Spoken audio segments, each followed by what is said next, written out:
I want to welcome everybody to this session, Learning Beyond the Classroom, Creating a Collaborative Questionnaire. And Sophia is going to introduce the team from the University of Toronto and University College London. So, Sophia, we have 20 minutes, 10 minutes for questions. If you want to ask a question, please raise your hand and we will take your question then. And I look forward to the presentation. Over to you, Sophia. Thank you. Thank you, James. Welcome, everyone, on our talk on Learning Beyond the Classroom, Creating a Collaborative Questionnaire. I'm Sophia Bello. I'm the course instructor, and you'll have the pleasure to hear from Aurore Dumesnil and Akash Gokal Gandhi, who are the students in my course. Now, I will turn off my camera to make sure that everything goes through with the feed. So to get us started, just a brief outline of what we'll be discussing. So you'll hear my perspective on the conception of the project, the learning objectives, the stages that we went through in developing the questionnaire, and the final results of the product. And then you'll hear from both Aurore and Akash, where they'll do their own introductions with the class dynamic, speaking about the data computing, their main research question and derived hypotheses, the challenges and biases that they faced, and finally, we'll both conclude with our own conclusions of what we learned from this project. So I'd like to begin by explaining how this class project came to be and my personal observations as we transitioned to remote learning for this course. FRE 487 is a fourth-year course on advanced topics in bilingualism and second language acquisition, or L2. In the winter of 2020, the focus was on the L2 acquisition of object clitics. In the winter of 2021, I wanted a more creative project for students to undertake rather than analyzing online transcribed data. Therefore, I focused on presenting different theoretical approaches to the issue of L2 by considering various factors like anxiety and age and how they influence acquisition. We also explored individual differences, people's language learning abilities, and linguistic profiles of adult learners of French L2. This set the tone of the course as students were invited to conduct a collaborative research project by designing their own online questionnaire. 14 upper-year students were enrolled in the course that typically has 5 to 10. So I chose this format knowing that it would make for a great project as long as each student did their part to complete this challenging but hopefully fulfilling project. To limit the amount of work and preparation students needed, I was the one to submit the protocol form to the delegated ethics review committee at our institution. Otherwise, students doing their own projects would have had to submit their individual submissions. Students were also asked to sign a confidentiality agreement so that the material would be kept safe and secured. I also added a student contract and rules of conduct, whereby each student was asked to state one rule or comment that they would like to maintain and have others abide by during the process of creating the questionnaire. This ensured that everyone was liable for the work to be completed. If this sounds like something you would do in a workplace, then that's exactly what the intention was, to prepare them for life after university. Finally, the course was 2 hours online with one asynchronous research hour dedicated to the preparation of the questionnaire and the completion of the 4 stages of development. The main goal was to provide a new opportunity for students to develop proper collaborative skills and gain practical experience by creating, designing, and administering a single course questionnaire. For the project, they had to relate key research concepts to data collection and analysis, each group choosing the sections they found most interesting. Essentially, this course would lead students to submit valid research data at the undergraduate level, as many plan to continue linguistic research at the graduate level. So there were 4 parts. For part 1, students were provided with a template titled Adult Language History Questionnaire from a previous 2015 300 level course. Because of the pandemic, the format had to be modified and moved to an online platform. Each group of students was asked to add a few sections of the template using the same Google Forms page. This would be the starting point whereby each student would be given different tasks over the next few weeks to modify the questionnaire. Aurore and Akash were in charge of adding the general information questions on page 1 and modified as they saw fit. Then they were asked to add and edit the language preference section. Modifications were done by considering the various sources and references provided at the end of this presentation. To encourage individual group work, each group was encouraged to come up with a creative group name. Aurore and Akash will tell you more about the group name Bilinguals. They also submitted an image and title that could potentially be added to the questionnaire. To ensure anonymity and fairness, all students were invited to vote on their favorite image and title. Finally, some individual tasks were assigned for students' participation grades. Using other questionnaire as inspiration, they each had to think of one question that they would like to add to this questionnaire. This preliminary step was meant to inspire them to think of which direction of questioning they wanted to take individually and as a small group. For part 2, students had to read the excerpts from the weekly articles before proceeding to work on it. Then they were asked to consider the questions they had prepared in part 1 and add them to the forms page if they wish to incorporate them. A former student from another research course provided her consent to share her questionnaire and paper for this course. Students were encouraged to see the types of questions and formats she had used to further inspire them. Each group was asked to add a new section to the questionnaire with up to 4 questions on one of the following topics, be it attitudes on acquisition, type of acquirer or learner like simultaneous bilinguals, or individual differences that affect L2 acquisition. During the 3rd hour of the course, scheduled as the asynchronous research part, students proceeded by adding a topic to the questionnaire or their questions to an already established section. This step brought us closer to determining which sections would be of interest to the students and what order could be most beneficial. As always, there was an individual component added to each step. Students had to read and sign the contract and rules of conduct that they had prepared at the start of the semester. Then they each had to justify in a short reflection why they chose the topic and questions provided. This would be useful for the final paper as they needed to provide a personal contribution and what inspired them to take the direction they took. Part 3 included individually voting for the title of the questionnaire and the image provided in step 1. Each person had to sign a confidentiality agreement before we could finalize and pilot the project. Once submitted, they were asked to read more article excerpts about designing and administering a questionnaire and were invited to each pilot the drafted questionnaire. As a group, they had to consider 4 to 6 people who could participate in their study and provide their emails.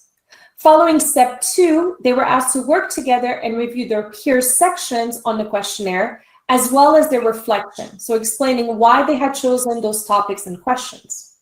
They had to provide a response to several questions and a reflection on piloting the project. So for instance, which sections can be merged, what should we keep, change, modify, or add, and why. The goal for the next class and the final part was to finalize a questionnaire and finally begin data collection. We spent the class editing and finalizing it. This is where time got the best of us, and it took me as the instructor half a day to continue editing the questionnaire. I realized then and there that the time required to edit such a large questionnaire of 14 sections, which could take about 30 minutes to complete as a participant, would have been better if we'd had 2 course sessions to complete it and edit it. Once it was ready, students were provided with the same letter of consent and asked to email the students they had chosen from the University of Toronto. We limited the study to those who were attending or previously attended our institution. Students included me in the BCC section so I could receive proof of their submissions.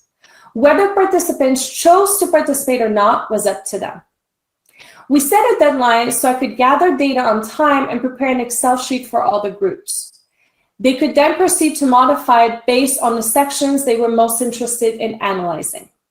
Each group was asked to submit 1-paragraph explanations as to which sections of the results they plan to use, which program, as well for data analysis. In this case, all groups except bilinguals chose Excel.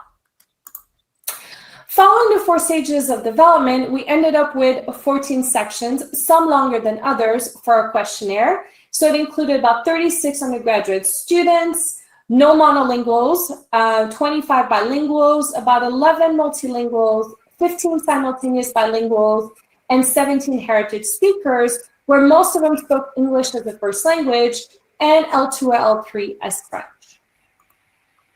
You'll now have the opportunity to see a bit of the data and chosen sections that were completed and analyzed by Aurore and Akash, as well as to get feedback from a student's perspective. So I pass on the time to one of them to start. Hi, everyone. Thank you, Prof. Bello, for your introduction. So as you've heard, I am Aurora, and this is Akash. Our group name was the Bilinguals as a little pun to portray the anxiety that can come in second language acquisition. It seemed super fitting for a class where we learned the impact of such a feeling on performance and general learning. So our project focused on the changes in linguistical behaviors in a lockdown environment like the one we have lived through because of COVID-19. Akash and I had worked together before in previous classes, but this format for a course was brand new and it promised to be an exciting challenge and a great learning opportunity. It was in fact my first research opportunity. We'll talk a bit more about the impact this unique format had on how we approach the field in our learning. Starting this class, we were super excited to discover what pushed people, including us, to become language learners and what external as well as internal challenges they could face in the meantime. So Professor Bello has gone over the class's organization, and we will quickly go over this teamwork dynamic and what we were able to take away from it. Even if 14 people doesn't seem much, it was quite hard to coordinate according to what each group was interested in. And we ended up with so many redundant questions, and it took us quite a while and for Professor Bello to edit everything. You probably know how rocky leading group projects can be, so I'll let you imagine what it was like with 14 people. We had to work around things a lot. However, getting to talk with fellow students in the same field about language acquisition and their personal experiences very much inspired us in what we decided to study in this course. And it was equally fulfilling to reach out to the broader student community and to alumni to know their point of view and backgrounds. That's right. So as we've said earlier, we were working on linguistic behavior changes with the pandemic. One of the things we were most interested in was seeing if non-English first language speakers would speak English more now that they were working from home, or if maybe their first language would interfere more at work.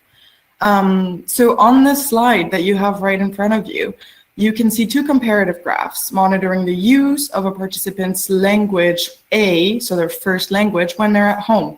So the first graph from the top shows their frequency of use of language A before COVID-19, and the second one is the same thing, but during the pandemic. So as you can see, we were focusing a lot on how external factors such as environment could impact language acquisition and usage. Of course, the previous slide is an example taken from one of our hypotheses that were derived from our main research question, which was, how did the environment change caused by COVID-19 affect linguistical behaviors in multilingual speakers?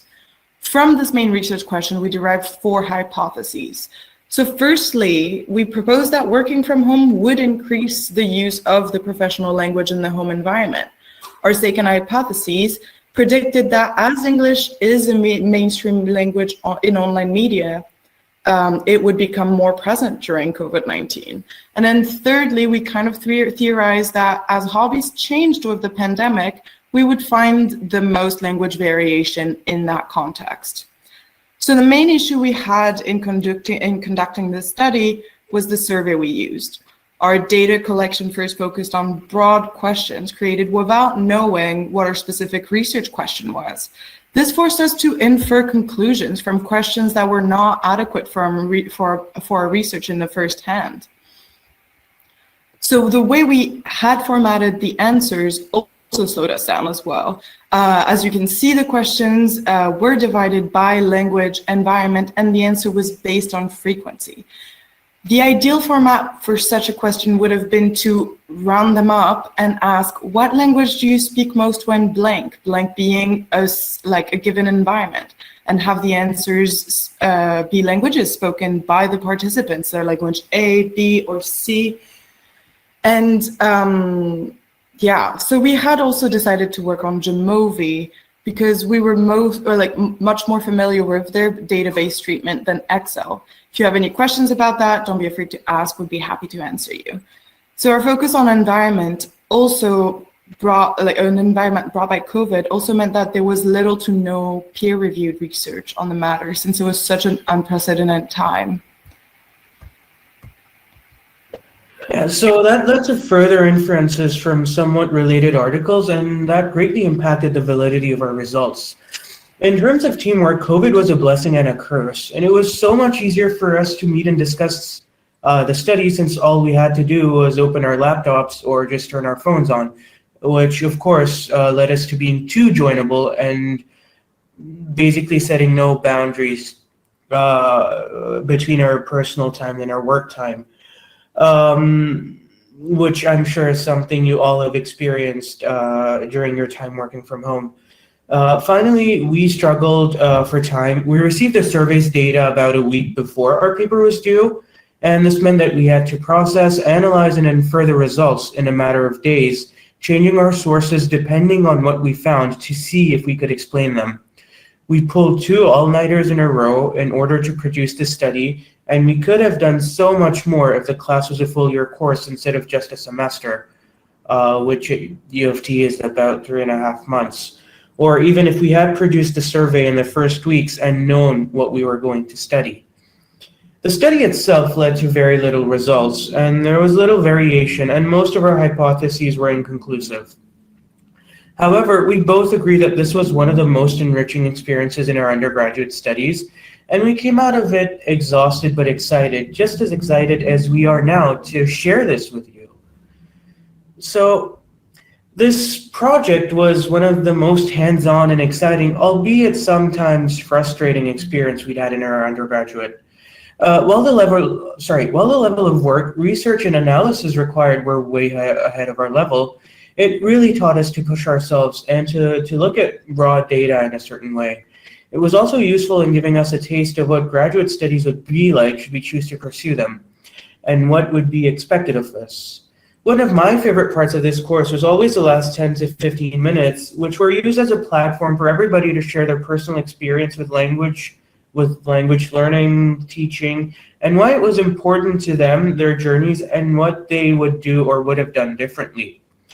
Along with another research project I undertook, this class played quite an important role in my decision to pursue a master's degree.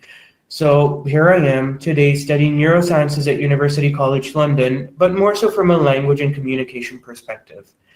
Neurolinguistics is a really exciting and up-and-coming field, and I feel like this project greatly inspired my thesis ideas too. During the first lecture of a course on language learning disabilities and developmental learning disabilities here, we were given this casual modeling chart as drawn up by Frith and Morton.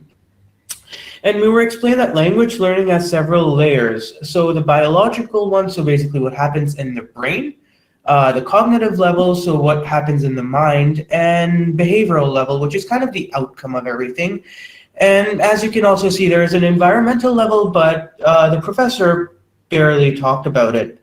And it really got me thinking about how this chart could maybe be repurposed to focus on brain plasticity during L2 learning, mainly by putting more focus on the environmental and behavioral processes like Oha talked about them in her part, and see how a change in environment, for example, during COVID with mom and dad arguing in the background, or the cat waging a personal vendetta against your belongings, versus in a classroom or, on the computer on Zoom with everybody's cameras and mics off versus face-to-face with friends, affects the learning processes and techniques of students and teachers alike, as well as their attitudes towards language learning. Was it something anxiety-inducing? Did it make them more self-conscious? Or was it a nice change of pace from the lockdown routines? There is really a big scope to improve L2 teaching by looking at what lessons we can take away from COVID in order to make language learning and teaching something more disciplined and sustainable, yet just as fun as productive, if not more. So I'd like to sum up with a list of pros and cons of what we've observed from both our perspectives. So you can take a look at this, and of course we can discuss it during the discussion portion. So I wanted to go on and tell you how I've changed the format now that I'm teaching it in fall of 2021. So it turned into now 3 individual projects where students use the wonderful questionnaire built last year to come up with their own and modified based on their interests. The new questionnaires have been completed this week and will be shared across U of T departments, focusing on code switching, anxiety, and personality. This year has proven to be much more flexible as we are back in person. That being said, I sincerely hope that my students from winter of 2021 will look back at this experience as Aurore and Akash have and learn something that will serve them for their future career paths. So I'd like to conclude with a list of our references, and you'll find that attached as well to this recording. So thank you for attending our talk, and we look forward to your questions. Thank you very much, Sophia and Aurora and Akash. It was a fascinating talk. I have a few observations of my own that I want to ask you in terms of questions, but I just want to open it to any of our viewers who might have a question. If you'd like to raise your hand, or you can speak your question. I don't see any questions from the floor at the moment, so maybe I'll use this opportunity to. What I really loved about this was it's a very good example of students as partners, and I also loved the inquiry focus that you had taken in terms of inquiry-based learning scenario, and I know that in particular at UCL that is something that's very much favoured. So I'm just wondering, as a general question to everybody, what did you like most about the process, and maybe what did you like least? And then thirdly, what would you like to maybe explore more in relation to this type of hands-on engaged live action research? So are you asking me or asking my students? Well, I believe he's asking everybody. I'm asking students first, and then maybe Sophia, your comments on reflection on that as well might be useful. No problem. Akash, are we doing ladies first, or what's Sure, yeah, go ahead. Yeah, go for it.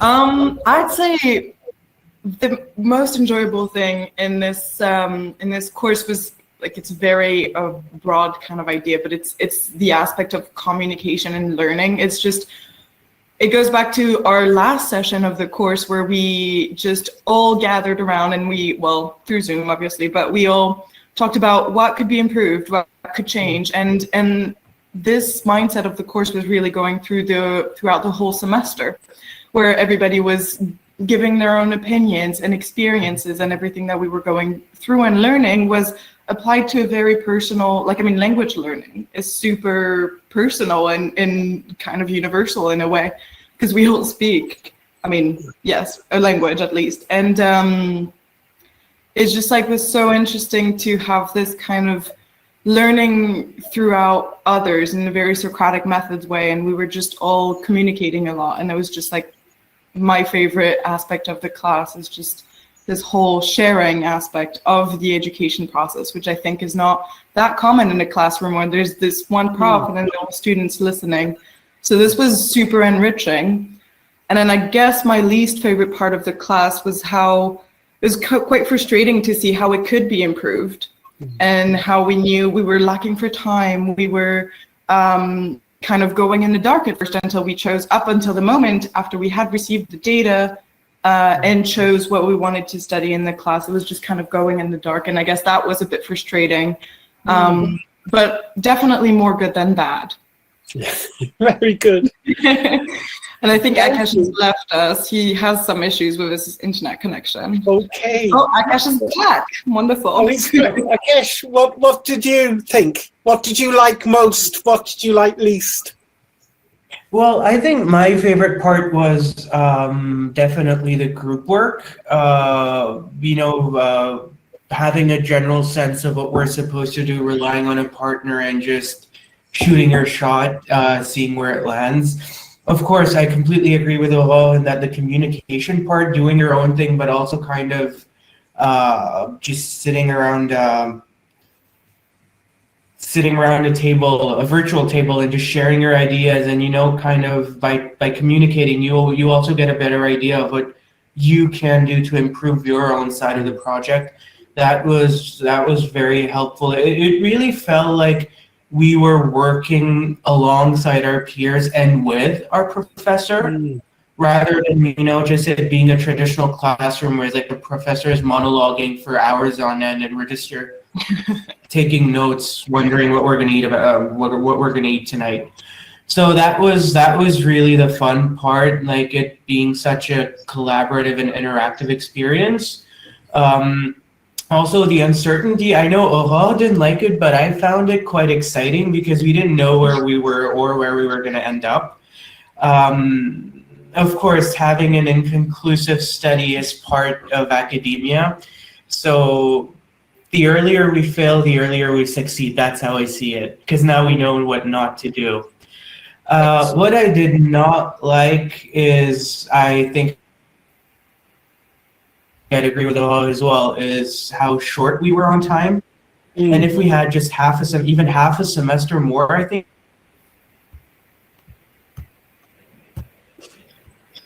I'll turn off my camera, maybe it'll help. Well, actually, time is of essence. So I thank you, Akash. Thank you, Akash, for that point.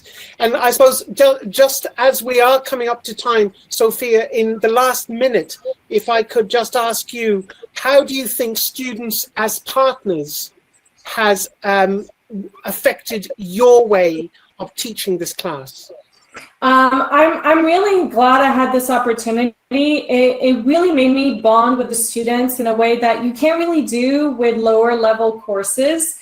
And that was the purpose of going into this and doing this. And this year it's even better because, I only have 3 students, but we spend those full 3 hours together, and they really keep me for the full 3 hours engaged and talking. And so I would say, like Aurore said, that last class, I dedicated that last class for that conversation of knowing what worked, what didn't work. And then I implemented everything that they gave me during that period to make sure that I can continue making this a better experience for my students. So I'm actually really excited to see what the negative aspects will be of this year, because then again, I'm hoping to reshape this again for the following year. So really it was a great experience, and I'll keep doing it as long as I can do it with my students.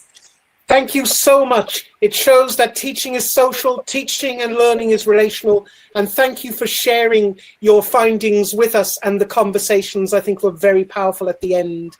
And I hope you enjoy the rest of the conference, and I wish you good evening.